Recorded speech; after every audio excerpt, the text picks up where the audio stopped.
welcome to CAM, everybody. My name is Gab Smith. I'm the Executive Director here at the museum, and it's my pleasure to welcome you to the kickoff to this Bold Ideas lecture series. I love that it's happening at CAM. I feel like this is a bold idea that some people in Raleigh had a little while ago, and you are in the middle of it right now.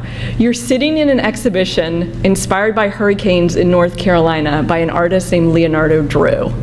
The reason I bring it up is because if you need some bold, Ken, no pressure. If you need a bold idea to follow Ken, just look around you. If you want to see an artist at work right now, take a step down to our lower level and watch Dorian Lind, fellow Canadian, doing some incredible work with Disney princesses that is going to blow your mind. If that was not enough, I want to try to put in one Led Zeppelin quote before we finish today. It's not just the hair that inspires me. Robert Plant once said, or once wrote, "There's a feeling I get when I look to the west." West is that way. That is where Dix Park is. If you need to stand in a space and become inspired by rocking out something for the city of Raleigh, this park is it. Thank you all for being here. Thank you for your bold ideas, and thank you to Kate Pierce for leading this charge. Welcome, Kate. Now, if some of y'all know me, and I usually have hair that looks like Gab's, but today I brushed it out, so I'm not following in along with the theme of Led Zeppelin tonight. But I just wanted to again say thank you, Gab, for having us here. This is an amazing space. What I love about this community is that we take ideas and we make them come to life.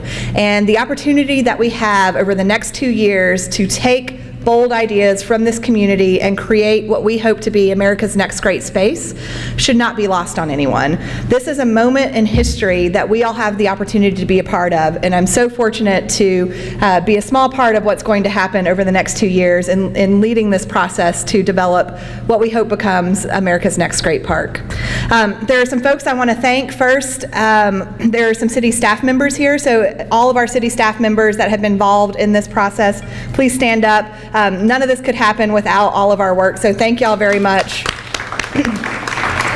In addition, we have a number of members of the Dix Park Conservancy here. The city is so fortunate to have a nonprofit partner with us from the beginning. So the Dix Park Conservancy and the City of Raleigh will be your partners throughout the development of the plan for the future of Dix Park. And we have a number of members of the Dix Park Conservancy here tonight, so I would like to give a round of applause to the Dix Park Conservancy for sponsoring not only this, but the future of the park.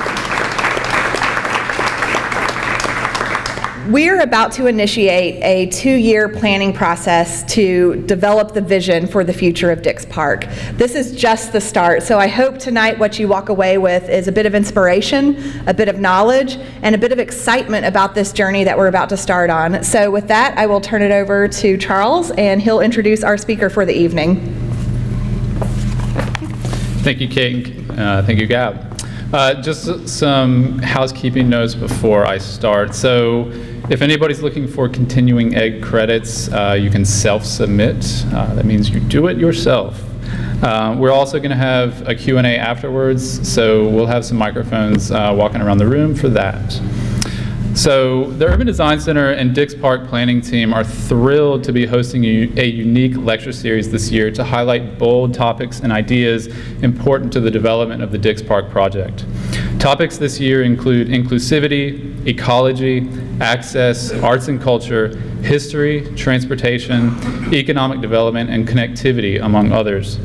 This series is produced in conjunction with the already established and incredibly successful UDC Talks, a monthly lunchtime lecture series hosted at the Urban Design Center on Fayetteville Street that usually attracts design professionals, government officials, and just about anybody who's interested in our city or any other city.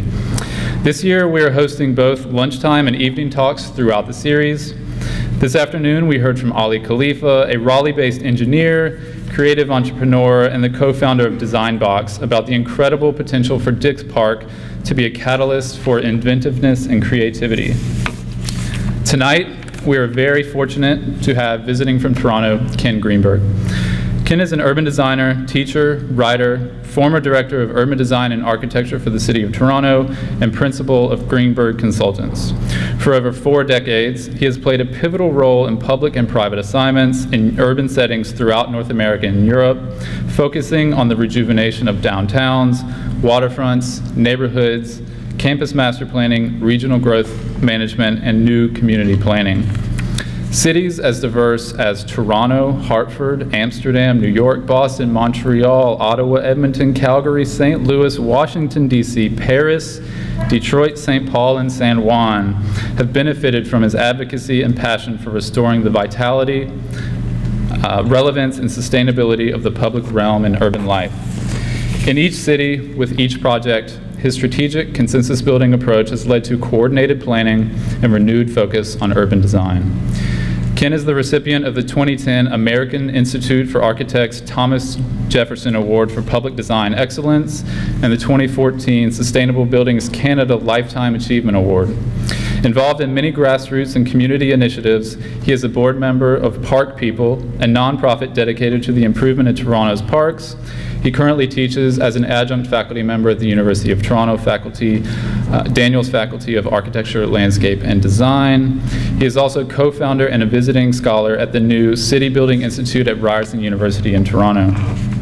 A frequent writer for periodicals, he is the author of Walking Home, The Life and Lessons of a City Builder, published by Random House. His current major project is as urban design lead and client representative for the project Under the Gardener in Toronto, in addition to working for the Dix Park team. As a former student of Ken's and someone who lived in Toronto, a city in which Ken has played an instrumental role in creating one of the world's most vibrant, dynamic urban areas, I am ecstatic that Ken Greenberg will be a key member of the Dix Park team. After hearing him speak, I know you'll feel the same. Please join me in extending a warm, hot Southern welcome to Ken Greenberg.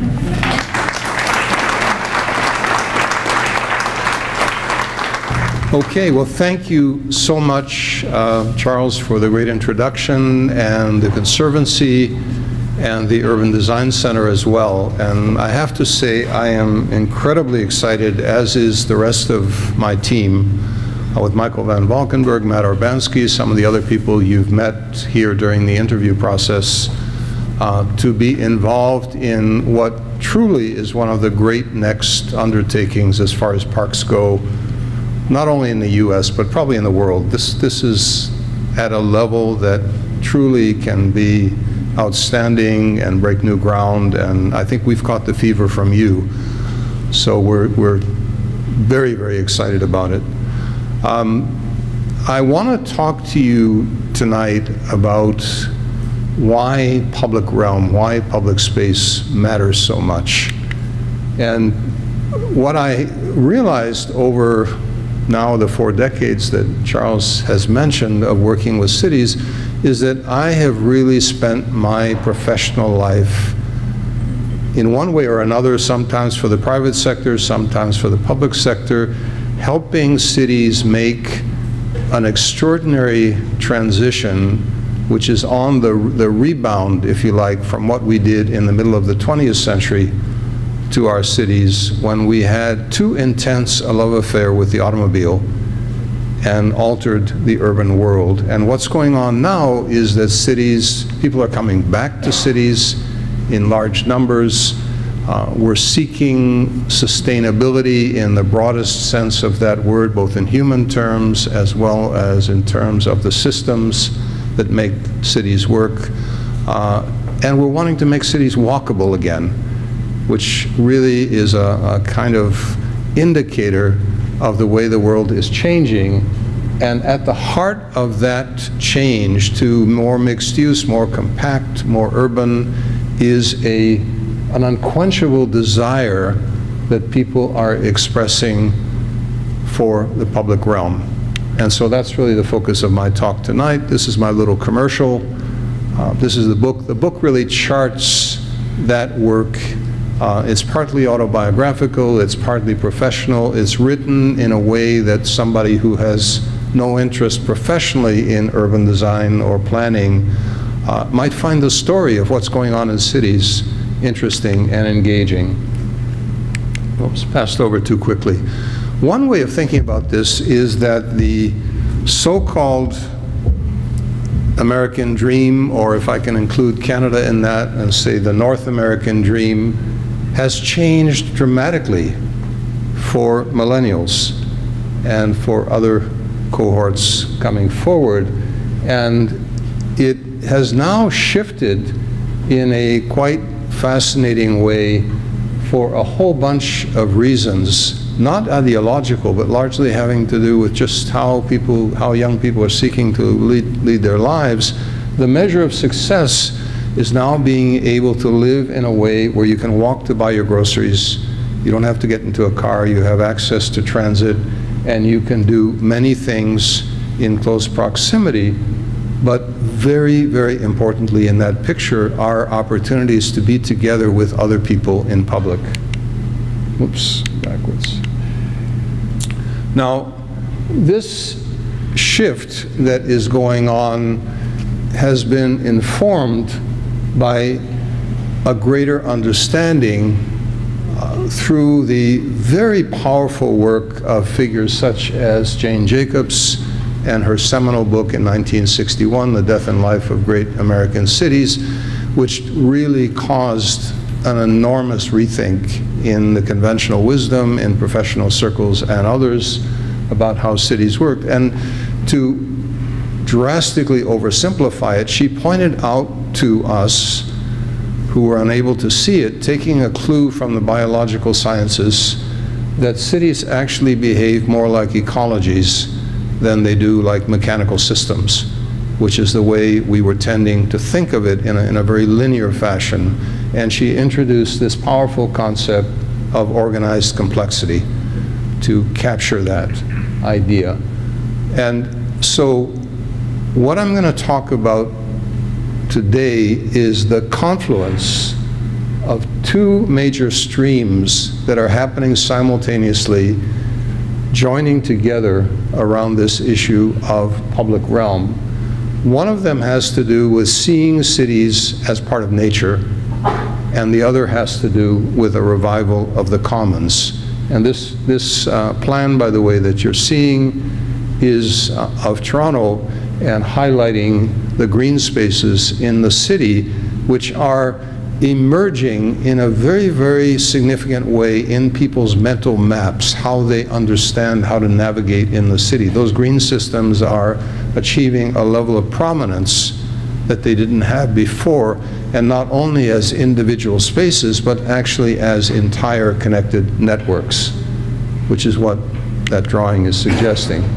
So, seeing cities as part of nature, we're learning that it is possible to be simultaneously more urban and more green, things that we thought were a kind of antithesis.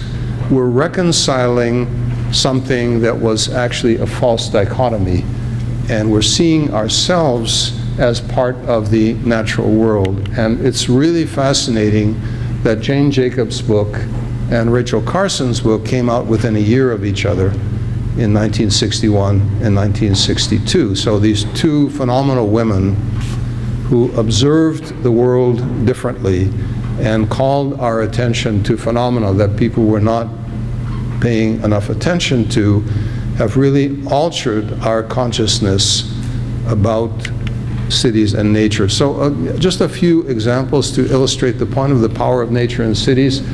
What you're seeing is something in Toronto called the Leslie Street Spit. It extends out into Lake Ontario 5 kilometers, 3 miles roughly. If you look at it carefully, you can see something that looks like it might have been runways for an airport.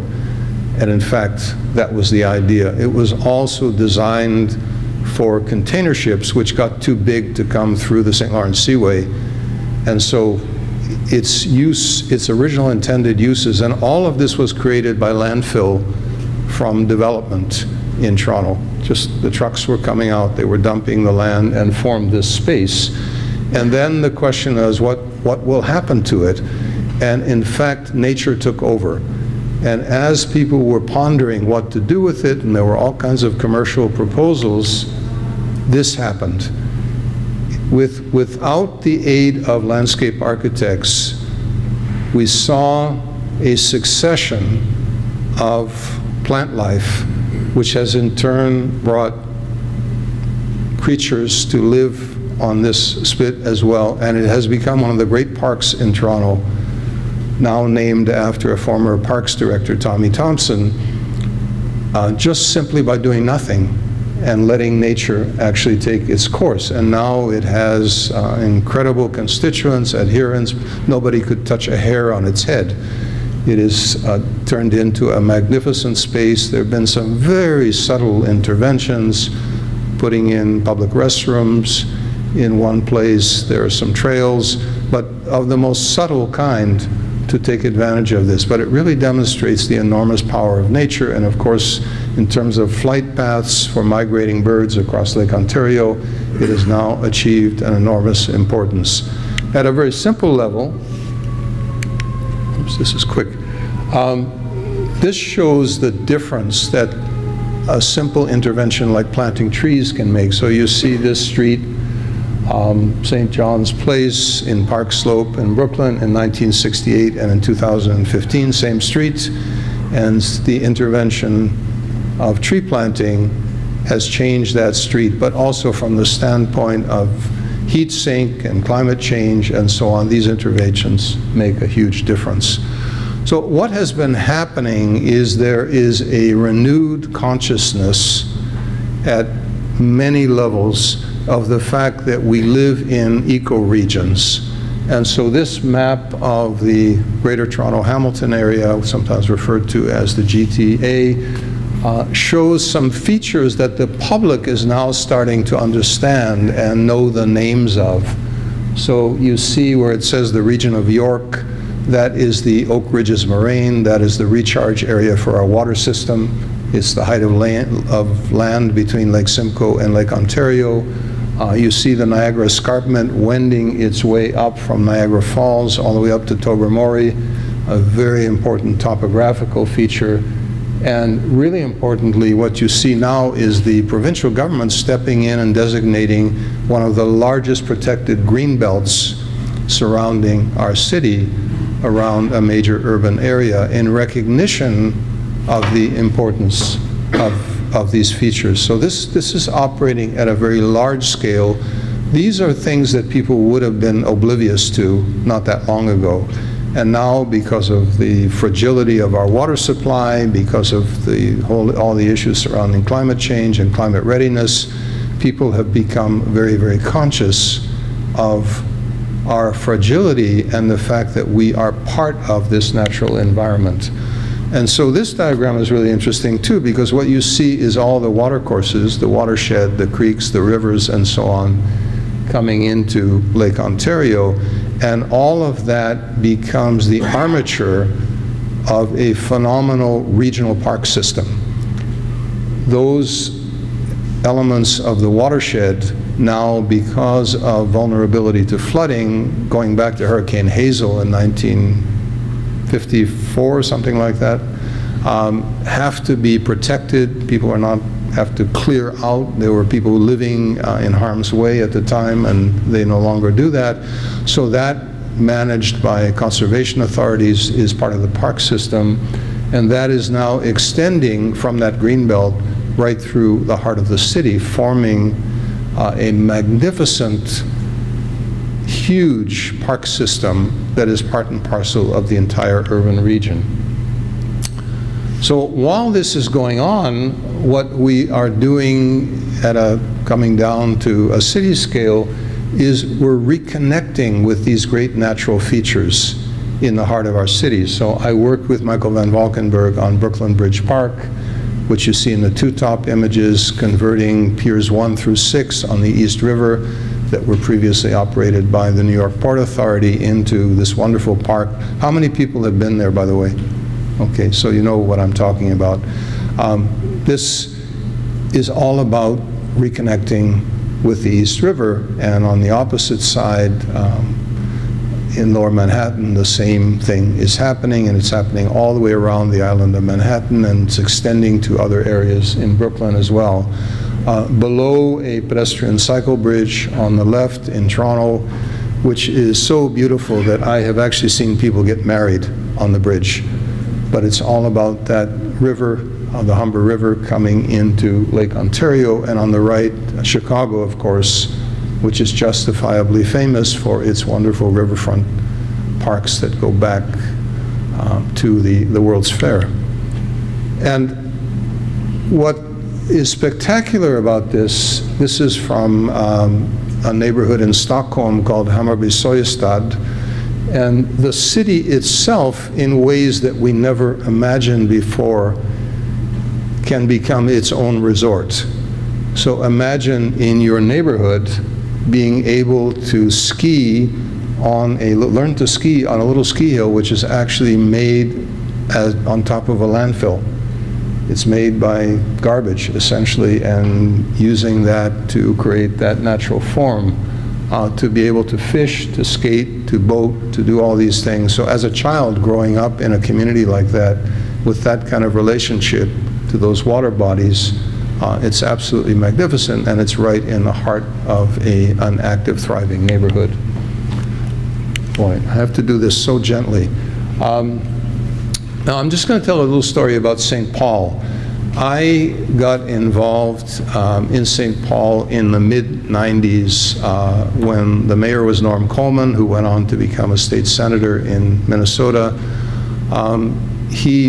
I was working on a master plan for the University of Minnesota at the time, and he called me to St. Paul and said, we're having a really serious problem. The city is hemorrhaging, it's losing jobs, it's losing people, and we have to do something about it, and we have some ideas I'd like to share with you, and can you help us? So the backstory you can see here has, if you follow those images around the slide, in the upper left you see the original settlement when people are literally scouring the land, clearing away nature. So we all know these stories about the pioneers cutting down the forests, settling and so on, and you see these beautiful limestone bluffs on the Mississippi River.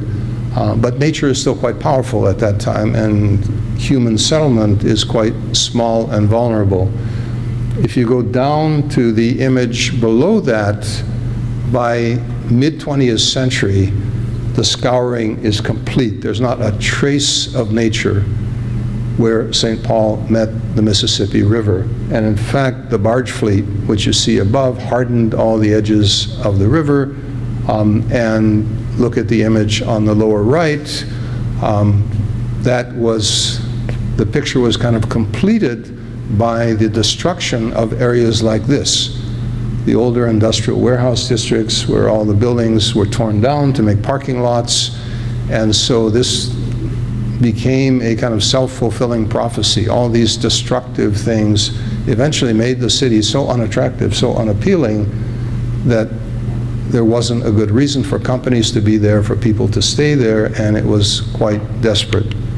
So the city, prior to my getting involved, had brought Ben Thompson, who is a native son from St. Paul, who is the architect of Quincy Market, Faneuil Hall in Boston, and a number of other quite famous works around the country. They brought him back to St. Paul, and they asked him to do a status report. What can we do?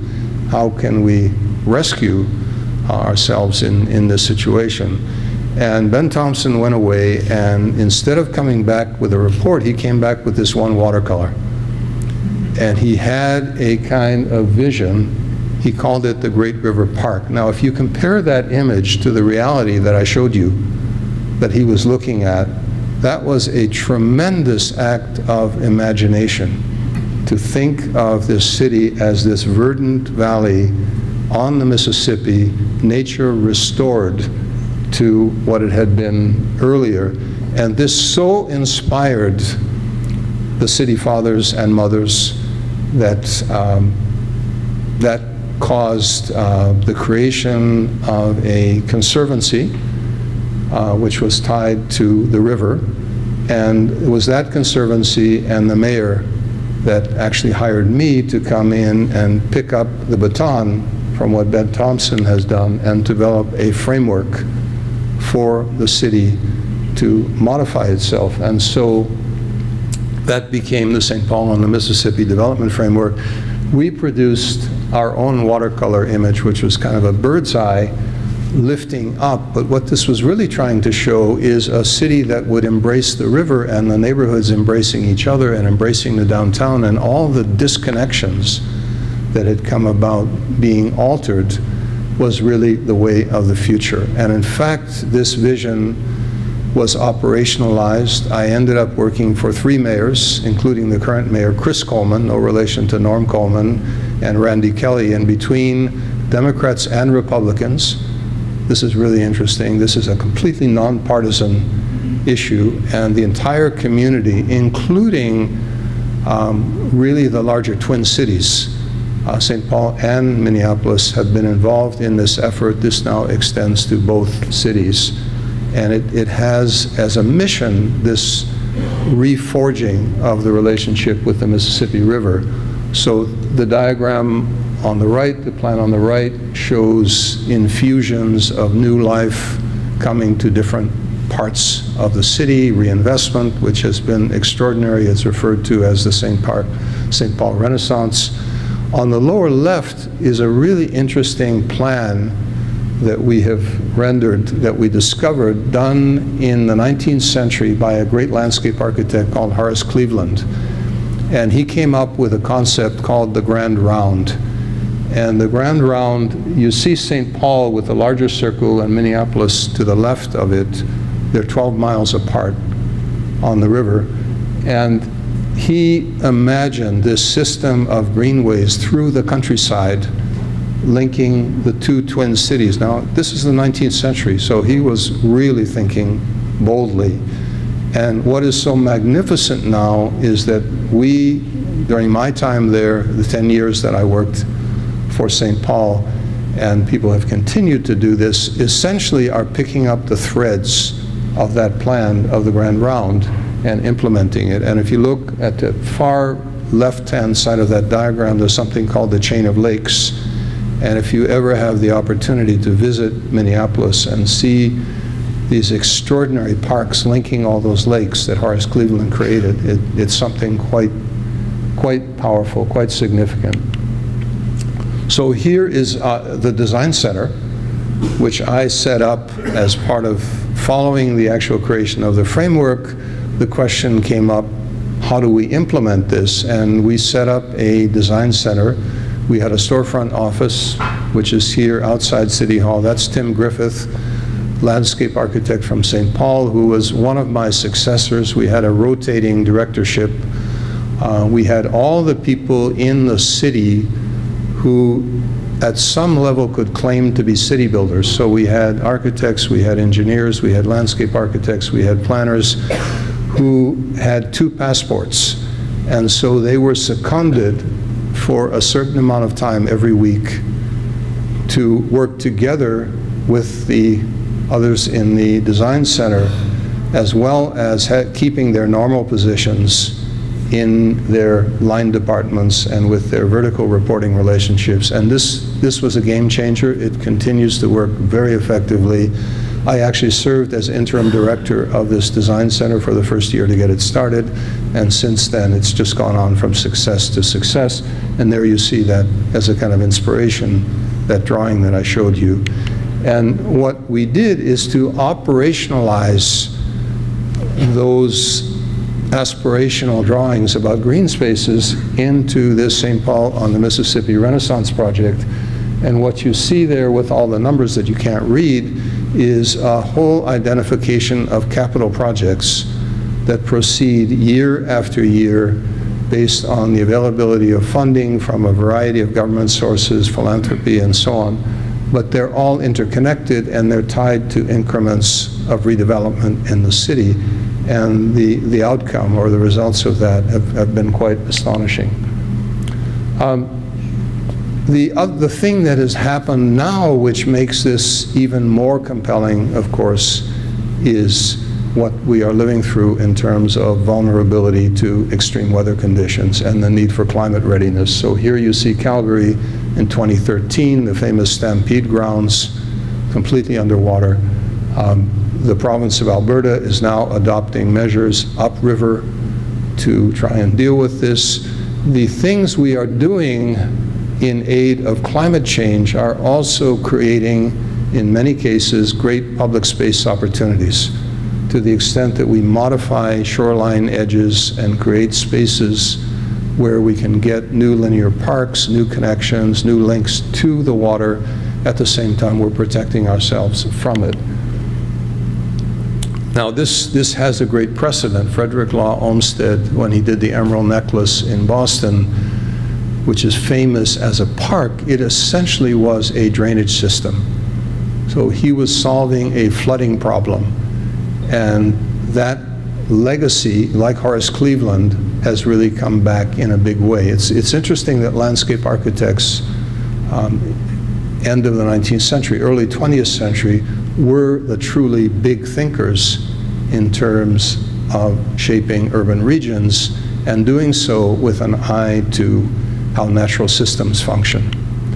So I'm currently involved in Boston. I served as interim chief planner in Boston around 2000 with Mayor Tom Menino. And I'm now back in Boston working on a number of things, and this is one of them. This is a huge climate readiness project. Michael van Valkenburg and his team have been involved in this as well, looking at all these underprotected shorelines vulnerable to sea level rise and the opportunities that that might create. So I'm going to show you, I've grabbed a bunch of projects that I've worked with Michael on because of our relationship here, and this is another really interesting one in Austin, Texas, called Waller Creek. And here we had a creek that was constantly flooding, that went from the state capitol and the university down into Lady Bird Lake and the Colorado River, that section of the river is referred to as Lady Bird Lake, in a very vulnerable area. And the flooding meant that that area right on the edge of downtown, right next to where South by Southwest occurs, was vulnerable and difficult to develop, and as a result kind of depressed. So with huge community efforts like yours, a group of people, local people, got together and put their shoulders to the wheel, and this project emerged for Waller Creek to transform it. And so this is a combination of a very sophisticated engineered system below grade to create storage capacity for the floodwaters, enabling on the surface a controlled flow, beautiful creek, which is landscaped on its edges to flow through that area of the city. And so this is being done in a way, this is something that Michael's firm is especially talented at, working with nature, with natural forces, with vegetation that adapts to different types of habitats, different types of environments, and truly creating this magnificent green space, which is also obviously a trail. It's a space that will be occupied by people as they move through new neighborhoods, which are actually forming along the edge of the creek now because it will be safe to do so. So that's my one theme. Now just park that aside for a moment, and at the same time, I'm going to talk about this other theme. And both of these things have emerged simultaneously, and they're kind of chasing each other and combining in really fascinating ways. So if you like, that was the Rachel Carson theme. This is the Jane Jacobs theme. So this is what you're seeing here is Bryant Park, behind the 42nd Street Library in New York.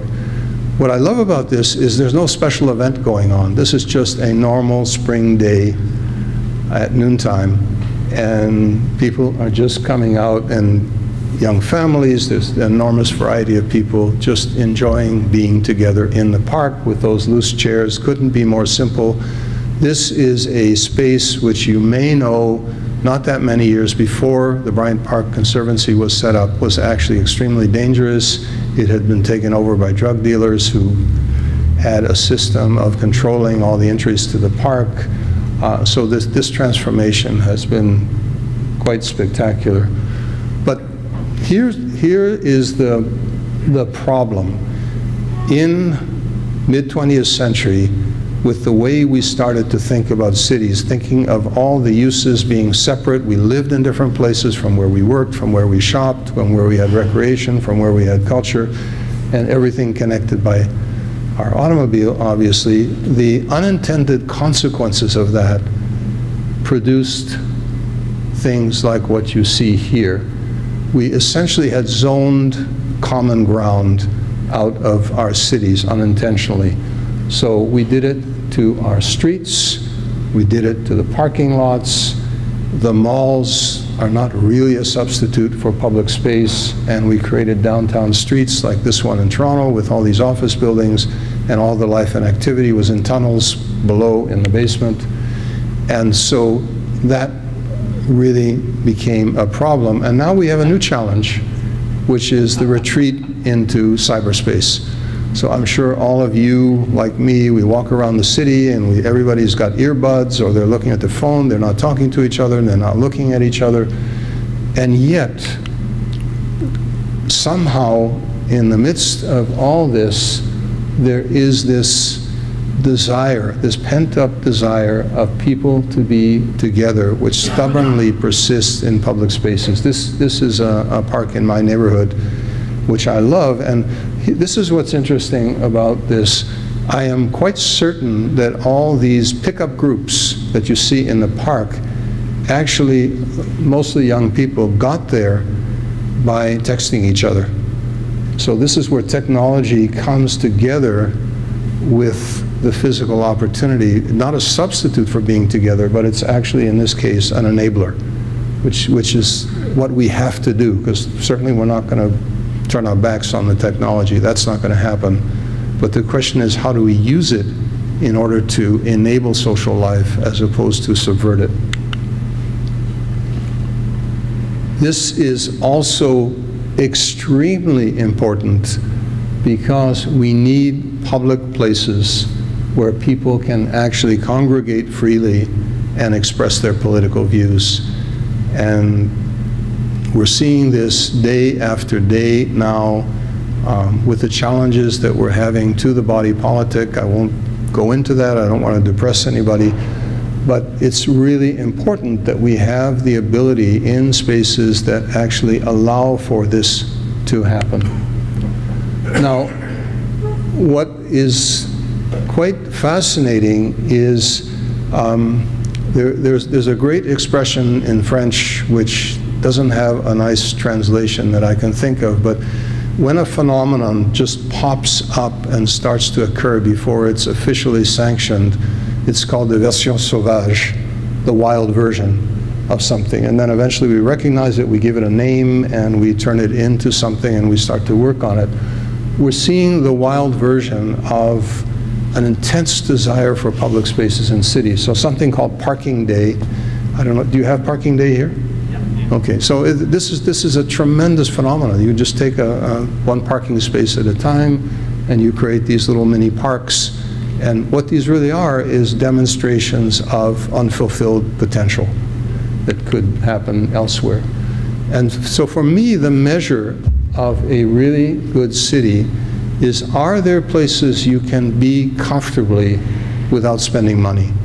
Are there places where William H. White, Holly White, who wrote extensively about the social life of small urban spaces, the author of The Organization Man before that, made the simple point that being able to sit in a comfortable place, to get a drink or a sandwich, and to see other people is the essence of city life. And he was critiquing all of those office plazas that were occurring in Manhattan at the time, which didn't offer those simple things. And so these are just all different versions. You may recognize the bleachers on the High Line which are extraordinarily popular, which have that kind of window looking down the street, and people are just fascinated by that. But there's so many different ways in which this can occur. And I happen to live in a city, Toronto, which is apparently the most diverse city on the planet. We do not have a majority population. 52% of our population was born in another country.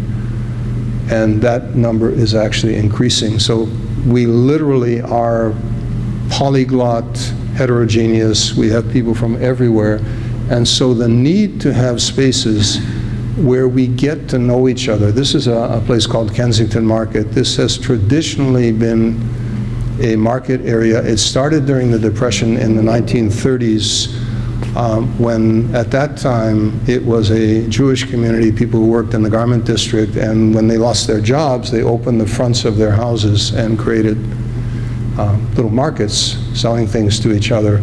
And since then, it has been layered with every immigrant group that has come to Toronto. And so if you go there today, you will see the traces of every group that has passed through the city. And currently, it's full of people from North, South, and Central America, or rather South Central America, because that's the latest wave of immigrants. People from Africa, people from the Middle East, people from East Asia. But every group has come through, and what's so fantastic about this is that we share music, we share food, we connect with each other. There are pedestrian Sundays when the market is closed to traffic. It is incredibly sort of scruffy, heterogeneous, eclectic, but it has this dynamic social life. And it's hard to do that in new spaces. It's hard to do that in development projects. But yet, some of the qualities here are what we have to strive for, because we don't get to know each other looking through the windshields of our cars. We have to be on foot. We have to be in the same spaces, at the same level, eyeball to eyeball. And so these are just some examples of how cities actually outfit themselves. And I'm staying at the Marriott Hotel, so I saw something like this today happening, where there was a little pop-up market occurring in that street space right in front of the Marriott. But there's just endless things that we can do, ingenuity that we can apply to how we outfit these public spaces to serve our population. And we have to, of course, remember that not everyone is an athletic 25-year-old, that we have people of all abilities, all conditions, all income levels. We have young kids, we have seniors, and they all need different things. And when we're designing something like Dix Park or any other public space, that has to be top of mind. We often forget that. So now I'm going to show you what I think is a pretty good story of the transformation of the waterfront in my city, which is being led by an agency. It's kind of a remarkable agency that is funded one-third by our federal government, provincial government, and municipal government. And it was set up in 2002 by 3 politicians who could not have been more different. We had a mayor at that time whose name was Mel Lastman. He was actually an appliance salesman who called himself Bad Boy.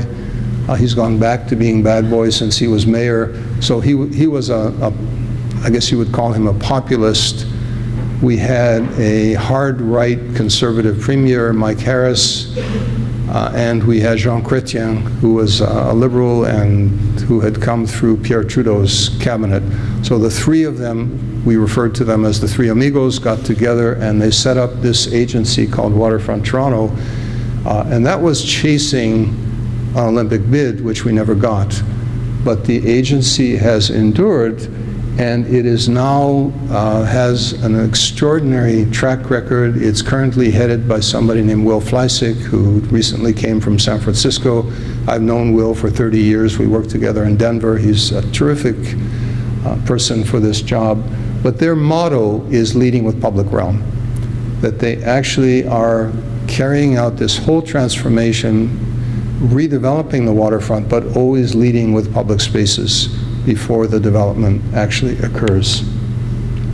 And so this is I believe, probably the largest such undertaking happening in the developed world, where you have this vast area of a couple of thousand acres of land revealed by the retreat of the industrial glacier, which is now being repurposed, these obsolescent lands. And so you can see, as this is occurring, the formation of a public water's edge along the entire waterfront, punctuated by all these very particular parks and public spaces. So this is an image in 2002 and 2015. The rate at which this change is occurring is quite astonishing, and it's done with an extraordinarily high level of community engagement. One of the things that Waterfront Toronto prides itself on, justifiably so, is that communities are deeply engaged in every step of this transformation. All the projects are vetted. There are stakeholder advisory groups, technical advisory groups. I've worked on many projects with Waterfront Toronto. It is sometimes trying, to be honest, but the outcomes are always better as a result of this community engagement. And you can see the green spaces starting to appear in the 2015 image.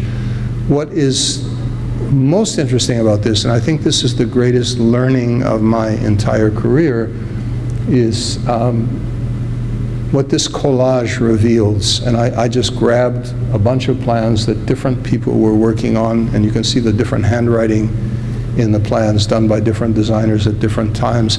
This is a multi-generational, multivalent transformation that comes not from a single hand, not from a single vision. It evolves over time. It is constantly reshaping itself in the way Jane Jacobs talked to us about. It's about learning curves.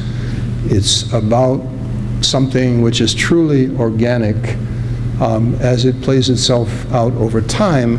And what it depends on is a core set of values that a community can hold on to in order to guide it. You don't need to hold on to a fixed recipe, but what you have to hold on to is those values.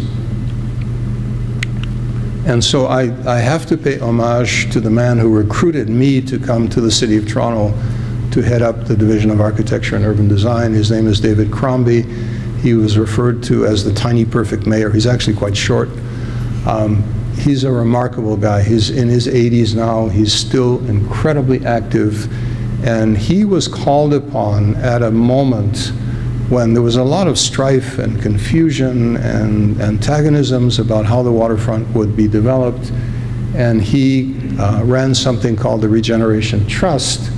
And he came up with this simple statement of what we wanted to do, which still rings true: clean, green, accessible to all. So this picks up my two themes. You have the revival of the commons, and you have the connection to nature coming together. And what he found, which was really interesting, this is, you know, sociologists will talk to you about this. If you find people who are at loggerheads and can't seem to agree on anything, what you look for is a third thing that they can both agree on. And so for him, that was the environment.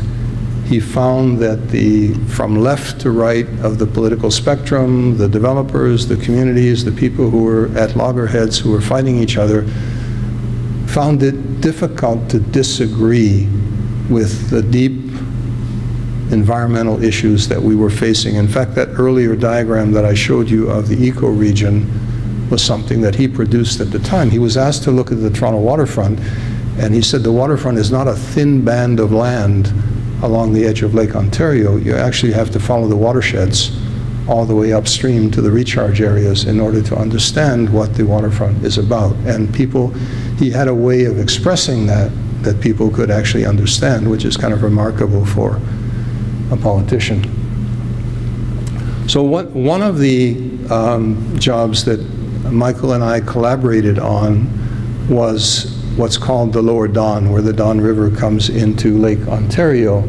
And in this case, the city had embarked on a whole series of environmental assessments, you would call them environmental impact statements, and had different people working on creating parks, on putting in public transit, on services and utilities, on development. It was all kind of going in its own directions in silos. And Waterfront Toronto and the city brilliantly and not easily said, time out. This is producing something that we're not going to be proud of, that really isn't working. By trying to solve one problem at a time, we're just not going to get there. And they put out an international competition, which the team I was on with Michael was the winner of. It was a great competition, very, very challenging.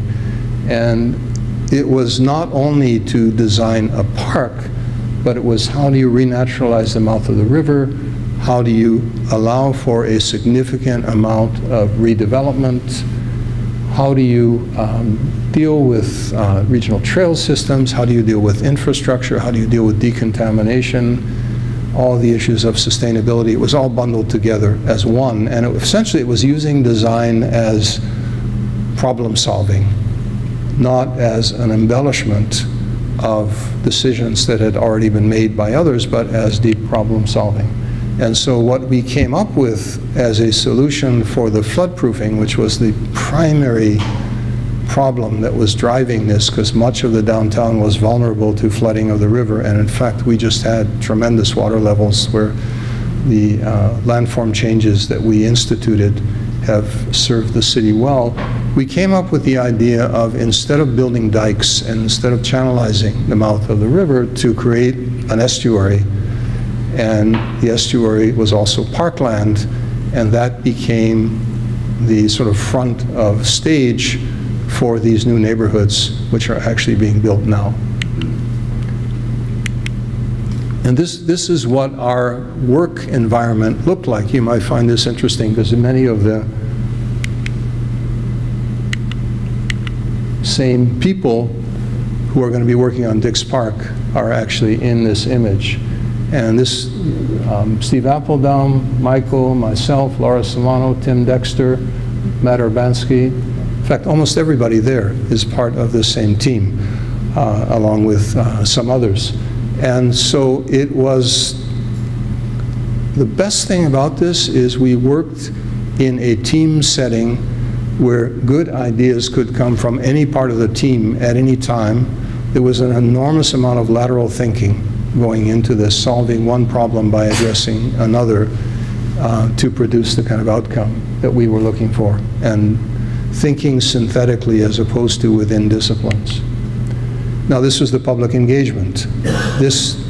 You can't do something like this top down and just impose it on people. You have to constantly, and I'm sure you're doing this, in fact I know you are doing this, you have to keep people involved, keep them engaged, keep explaining every part of what's going on and getting their feedback and their ideas. And eventually, of course, you start in one place and then it grows through the city, going back to what I was showing you about St. Paul. So now this is going upriver, all the way up to Don River, and there's talk now of creating another trust which would actually look at those ravines that I told you about, the water courses of the rivers and creeks extending all the way up to the Oak Ridges moraine. And what is so interesting for me, as revealed in these images, is the coexistence of the intensely urban and nature in the landscape. And that's the great beauty of cities. And unfortunately, suburbs have not delivered that. But cities can. You can have these extraordinarily intense and powerful natural experiences right in the heart of great cities. So if you think of Chapultepec Park in Mexico City, the Bois de Boulogne or the Bois de Vincennes in Paris, Central Park in New York, obviously. But the difference is those were discrete spaces carved out of the urban fabric. And what we're now talking about is entire networks that extend through the fabric of the city. This is part of the transformation that Waterfront Toronto has done. You see a street called Queen's Quay up above. At that time, you had heavy rail rumbling down the street. It was warehouses, it was industries, it was a port. With the change to Great Lakes shipping, it no longer functioned as a port. Another competition, and I was on the jury for this competition, selected a firm from Rotterdam, West 8, and I continue to work with West 8 on other projects now. We're all friends and colleagues. And so they have transformed Queens Quay into something which is all about pedestrian connections with a great greenway. And as work is done, and this is what it looks like. And it's absolutely become this balcony for the entire city to get out and enjoy the harbor. And on any decent day, almost year-round, this is absolutely full of people. This is a project I'm actually doing with West 8, another competition that we won for a new ferry terminal to get people to Toronto Island, which is an extraordinarily important resource for our city. This is the in-city resort for a lot of the new arrivals to the city who don't own cottages and who are not heading out of the city for recreation, and it's completely overwhelmed. So we're building a new ferry terminal. And the idea, as you can see here, is the terminal, the building, is actually a park. So quite literally, this is a fusion of park and building. And I'm working with KPMB Architects and West 8 on this. And what you see there is, in addition, this whole re-greening of the edge of the harbor, which is taking place with those individual parks, but also the connecting pieces along Queens Quay. So there is the redoing of what's called Harbor Square Park and the ferry terminal. We have a first phase budget for this, and after Labor Day, we'll be starting the first phase of construction on this park. So here's some images approaching the place where you take the ferry terminal, but also being able to walk over top of the terminal. And some sections that show those relationships. And the promenade, which is little by little, and not quite quickly, actually extending all the way around the edge of the harbor. And we are, after all, a winter city, so we have to be mindful of that. And next, I'm going to take this theme of making connections, because that is at the heart of all of this. It's the connection of different ways of thinking, the connection of different physical spaces, and look at how this is emerging, these sinews, this glue which is tying the city together. So Park People was mentioned by Charles.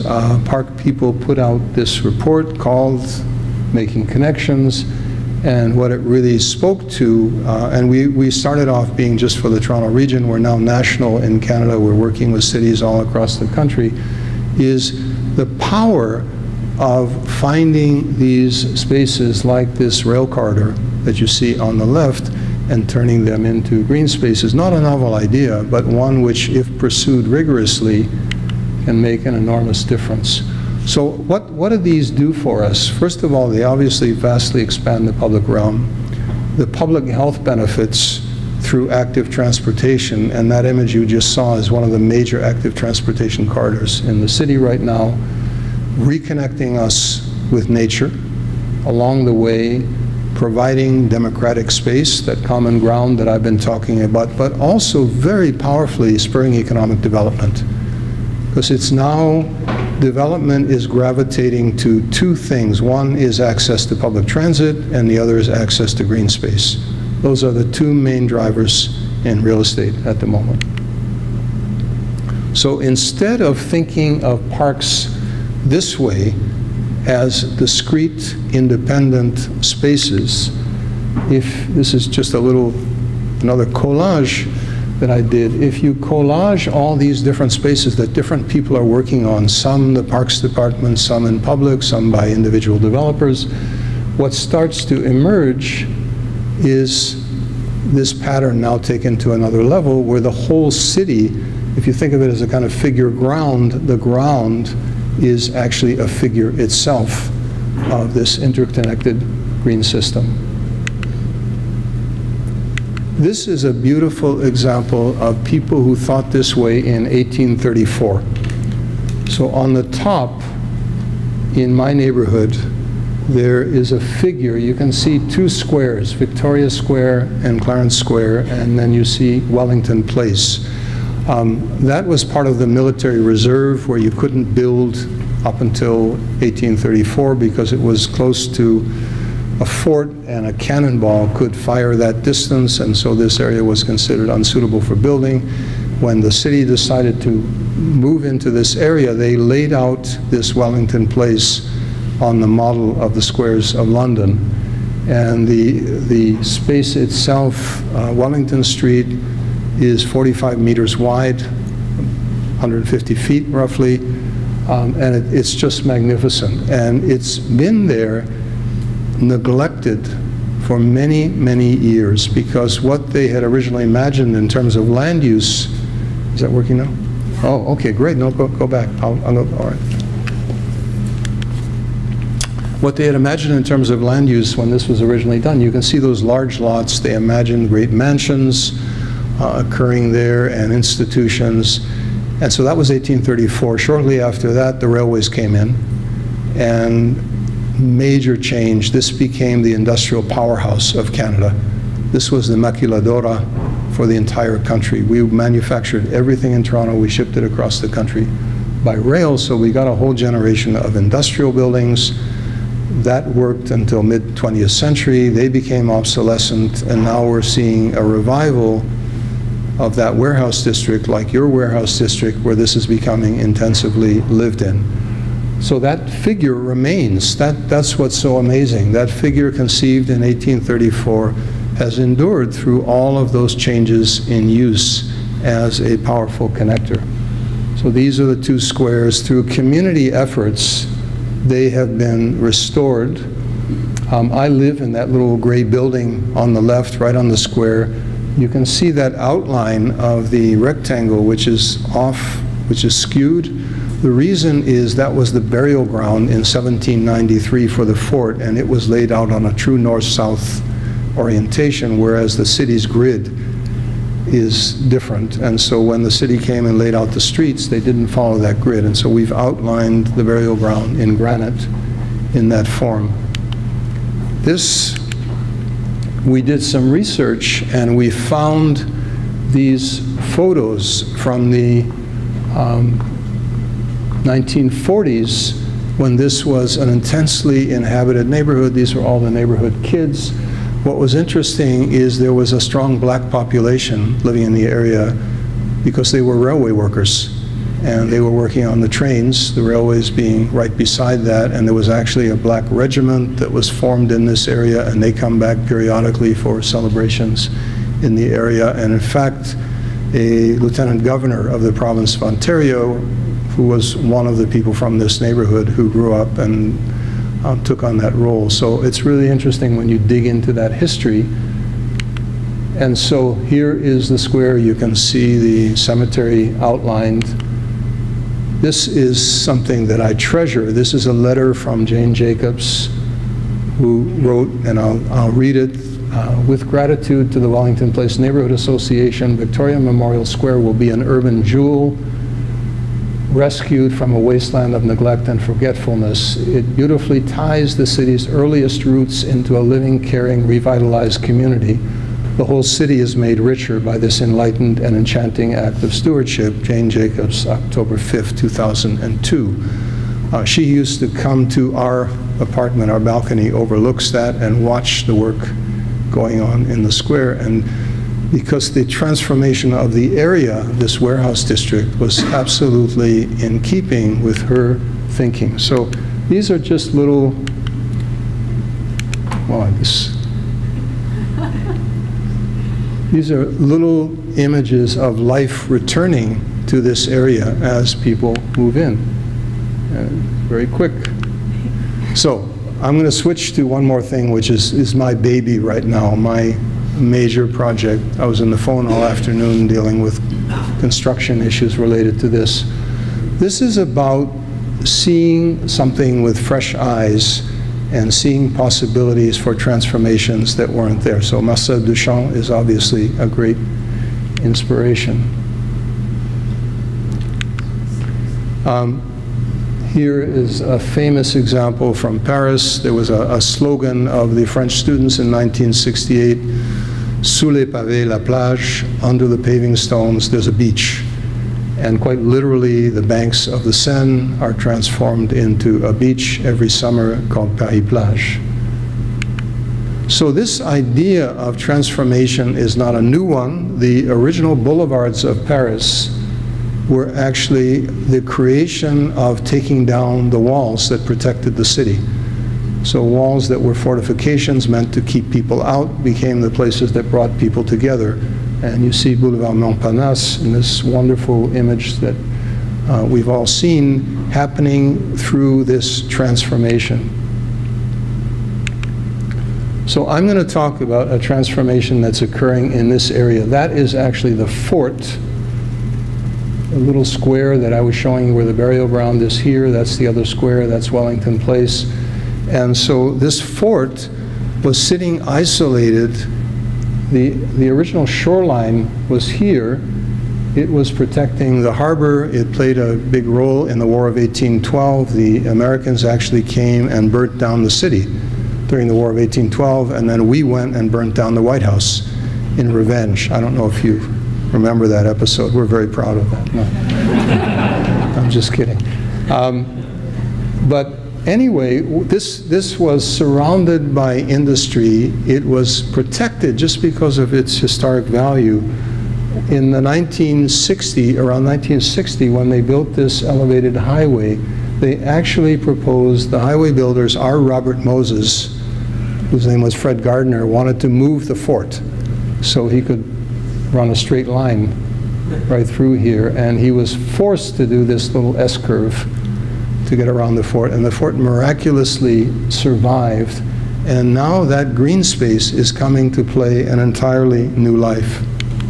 And so in 2011, I made this little sketch, and it was in an article in a magazine called, a little magazine of tiny publication called The Fife and Drum, put out by the Friends of Fort York. And what I wrote about and imagined was, could the fort become a central park for all these emerging new neighborhoods on these obsolescent industrial sites all around it?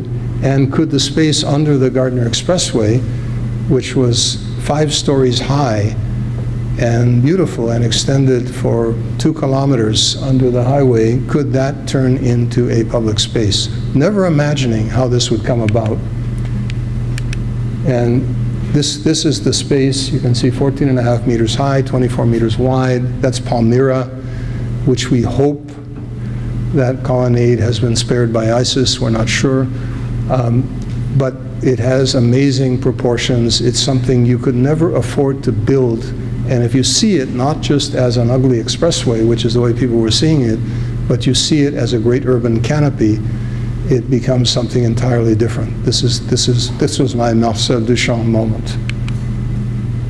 And so a couple of philanthropists, I was on the phone with them this afternoon, Will and Judy Matthews, had a great interest in public spaces. They had approached me previously not previously, they approached me in 2015, in April of 2015, and said, we want to do a legacy project, we want it to be powerful, we want it to be catalytic, what should we do? And I assumed they were asking a bunch of other people at the same time, and I took them down to see this space under the highway, and they laughingly said, we're not used to hanging around under highways.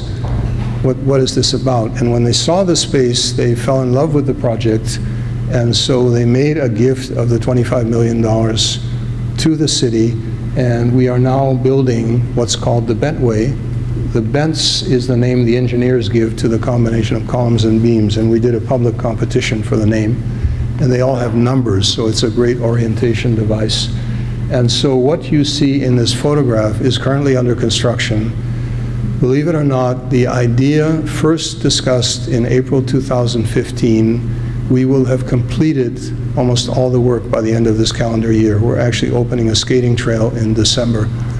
So this is, we went to the mayor, we went to the councilors. One of the conditions of the donation was the speed with which this could be accomplished and the city's commitment to perpetual funding for programming, operation, and maintenance at a high level. Because that's really the crux when you create these spaces. How do they actually end up operating? We've set up a conservancy, so all this is underway. So this is the space, and what those numbers represent is all the things that were happening around us. If I can get this to hold still. And it was amazing. If we looked around, we saw the new Fort York Visitor Center, which had just been built. There's something called the mouth of the Creek Park, and I understand that contracts have just been let for its construction, which will be completed in 2019. So that mouth of the creek of the park, which is at one end of our space, will be done. There are various developments. That trail that I showed you is number 8. And so all these things were happening, and these all became partners. And that partnerships is the key, obviously, to these connections. No. We are doing, with the $25 million, we're doing the thick red line, and all of the thin red lines, either a few of them existed, but most of them are being done by others. So by the city, by other groups that are stepping up. So this is what excites me the most about what I get to do. It's finding, unearthing all these opportunities for chain reactions and for synergistic connections where one thing leads to another. And so surrounding us in the last 15 years, if you go back to those earlier images I'm showing you, these 7 new neighborhoods have largely come into being. 77,000 new residents have moved in, 39% of them from other countries, which is low for Toronto because our number is 52%, but still significant, lacking in public space. So this is becoming a great new civic living room right in the middle of all these neighborhoods. This is what it was like when it was being built, so you can get a good idea of the structure. You can also see how industrial the area was at the time. There is a ballpark where Babe Ruth actually played at one time, which is there. It was the Maple Leaf Stadium, and you can see the fort. And so this was the diagram that I produced with a great young landscape firm called Public Work, who I enlisted immediately to help out with this, that we took to the mayor and the councilors to demonstrate the potential of this. We did not have time to go through the whole process that you went through of selection, competition, all of that. The Matthews were on a tear. They wanted to do this quickly, and they wanted to make sure that it would happen. So we broke all the rules, in effect, in getting to this outcome. And I had to persuade them that Public Work, which was not, they are great friends, by the way, with Michael Van Valkenburg, and the 3 of us are going after things together now, but they were an up-and-coming young firm. They were not at the level of the people that you interviewed for Dix Park. So to get them to trust my judgment on Public Work was not easy. So what are we going to do here? This is going to be a complete cultural mashup. We've reached out to all of the creators, producers, people in the visual arts, performing arts, community activities. We brought together 120 groups and got 150 proposals. We now have a great director of programming, a director of development, a CEO, all of whom are very experienced in this curation, impresario role with public space. And so this variety of things, we imagine some 400 things going on here annually. These are some images that we produced showing how this space gets transformed into something quite magical, I think, as this extraordinary colonnade linear room. And here is, this is an 80-meter long bench that will enable people to sit and overlook the fort in a way that only the condo dwellers have been able to do until now. And the skating trail. So I'm very proud of this. We will open a 250-meter long skating trail in December and eventually extend to one full kilometer going right over to that mouth of the Creek Park that I showed you earlier. Now, this is the part that gets fascinating, and that this is the ongoing generation of other things. So the orange color is work by others. This is a Tom Sawyer thing, getting people to whitewash the fence. Basically, because we are doing this, all these other people, public and private, have stepped up to do other things. So, for example, there is the major grocery chain in Canada called Loblaws has their historic site here. They're restoring it. They're doing a major grocery store, mixed-use development. They were going to turn this area into a parking lot. And because we came along, they're turning that into a great public square with restaurants, cafes, public art, all of the things that we would like to see under the space, just as an example. So this is what it's turning into, and it's now the centerpiece of this area. This is happening. We're not the only ones to be doing this. So I worked for a number of years for the city of Amsterdam, and this is another great example. This is the museum plane, and so you have the Rijksmuseum, the Stedelijk Museum, all of these wonderful museums surrounding what was essentially a bunch of parking lots and bus parking and kind of a chaotic area. And now this park actually ties all of these pieces together in a most beautiful way. The two projects that I worked on for community boards in New York City on both sides of the East River are the Brooklyn Bridge Park on the right, and on the left for Community Board 1 in Lower Manhattan, the underside of the FDR, which has been transformed into a promenade. So you can now walk all the way up the west side, or cycle, or inline skate, whatever, all the way along the west side, down to the Battery, up the East River. You can cross Roebling's magnificent Brooklyn Park Bridge, that one of the greatest urban experiences in America, and the length of the Brooklyn Bridge Park, and then that's continuing as well up to the Navy Yards. So all of this is tying together. So this is probably one of the best examples of this chain reaction of connections. This is Brooklyn Bridge Park. This is one of the early diagrams about connectivity. So that idea was there from the very beginning. This is as it actually started to flesh itself out. And then the other thing is along this, the astonishing, like the Bentway, the ambition to have things for everybody, for the entire population. So this is one of the things I will bring to the discussions around Dix Park.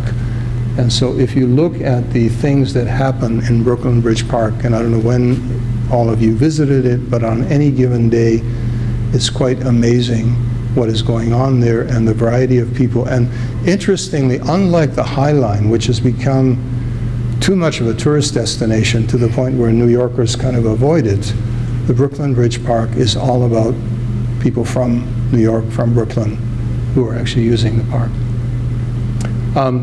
I'm currently starting on yet another project with Michael and the team, which is on the Buffalo Bayou, another one of these wonderful projects in Houston, doing a master plan for the East Sector, which is not necessarily so much about the park, but it's about all of these ancillary connections that can be forged with the park itself. And so here we come back to your city, and just by way of a taste, one of the things that I will be thinking about and our team will be thinking about is things like how the Western Boulevard can become not a separator but a connector, because it's all about turning barriers into connectors and lowering the threshold of difficulty of getting from one thing to another. One of my great friends and colleagues, Betsy Barlow Rogers, who founded the Central Park Conservancy, came up with this wonderful phrase that says it all. As the park becomes more city-like, the city becomes more park-like. And that really is everything I've been trying to say. And I'm going to end with this, because what I've been describing to you is a magnificent case of simultaneous discovery. And so Robert Hammond, one of the co-founders of the High Line, actually asked our group at the Bentway to join a network that has been established of all the cities you see at the bottom: New York, Philadelphia, Washington, Atlanta, Miami, Austin, Houston, Dallas, Los Angeles, Chicago, Seattle, and us, who are all doing projects in found spaces which have a few things in common. They're all connecting what was disconnected. They're all transforming things which were kind of lost spaces, neglected spaces, into wonderful public spaces. And they all have at the core this ambition around social connection, social equity, and reaching out to the whole population. So we are now in an active group sharing ideas from the most practical issues of programming, operation, and maintenance to principles that we all share, to group advocacy for resources. And it's a pretty powerful and interesting moment to be doing this. Thank you very much.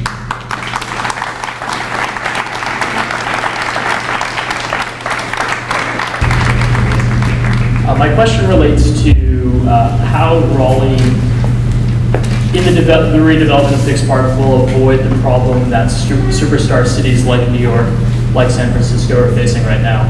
Another Torontonian I'm reading right now is Richard Florida, and he's just published a really amazing book about the problem that urban areas in North America will face in the 21st century is one of concentrated poverty and related to concentrated poverty and gentrification. So I get, my question is, in projects related to, or the project that you're doing under the overpass in Toronto, how are you avoiding, or how are you addressing the questions of equity, and how do you hope to bring to the table that experience to Dix Park and its redevelopment?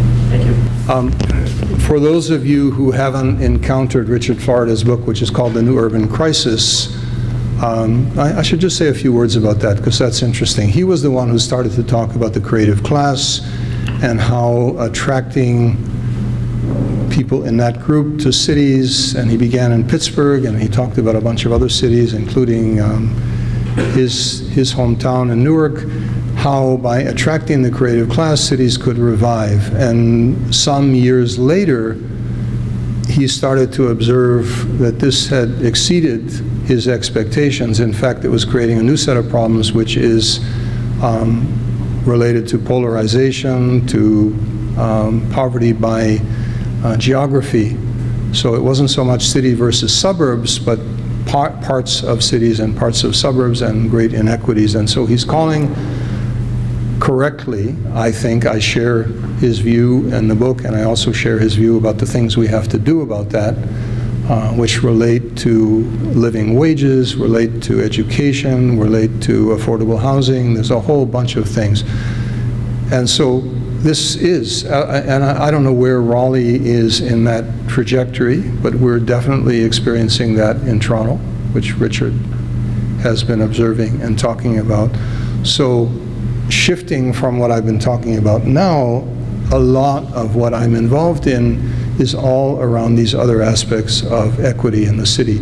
But let me come specifically to this diagram and public spaces. Our situation in Toronto is a little different from almost all of these in that the 77,000 people were already there. There's almost no additional development that will occur in that area, and there were no low-income neighborhoods that were being gentrified or people being dispossessed.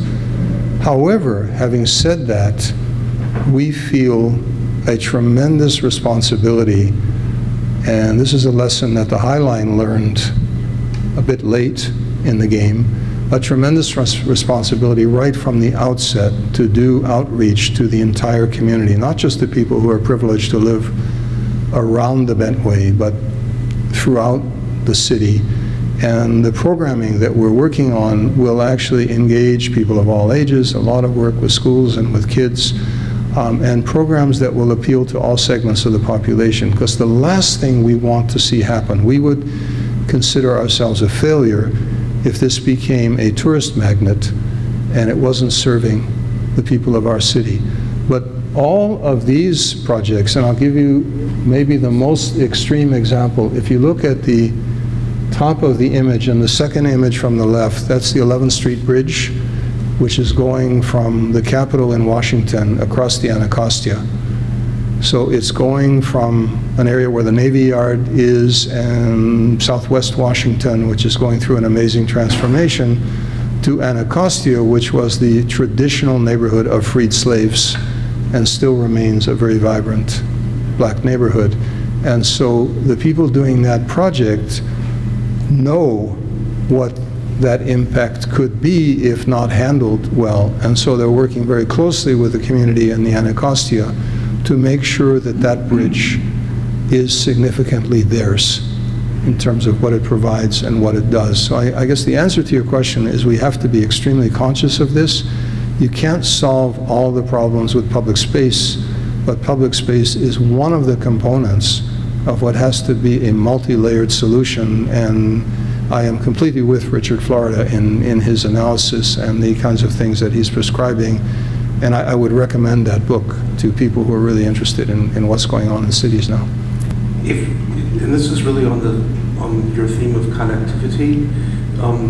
If we think about one of the major crises and big problems of this country and many others, being the vibrancy of cities, many cities, and the loss of vibrancy in the more rural areas.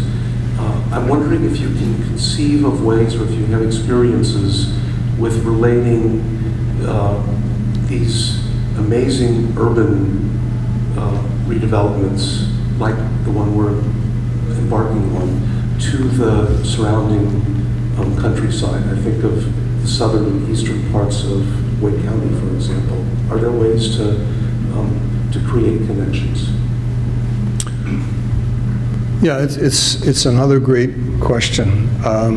You said rural areas. Let me expand on that and say suburban areas, inner suburbs, and then eventually sending out into small towns and cities outside the big cities. First, on the first point, we're starting to think of not just thinking of the city, but city regions.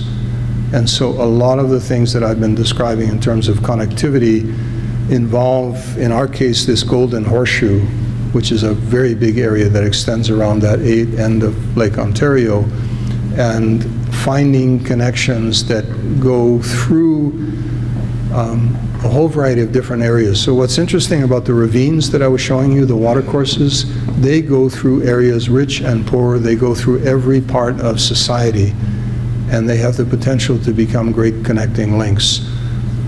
The other thing that's happening is that, and this is an interesting phenomenon, as costs go higher and higher for housing and for other things in big cities, in the New York, San Francisco, Boston, Chicago, in the US, what's happening is, and it's happening to us too, is that a lot of talented people come to the conclusion that why should they be paying this enormous percentage of their income, or just not even being able to afford to live in a decent place in these big cities, and they're actually going out to the smaller cities.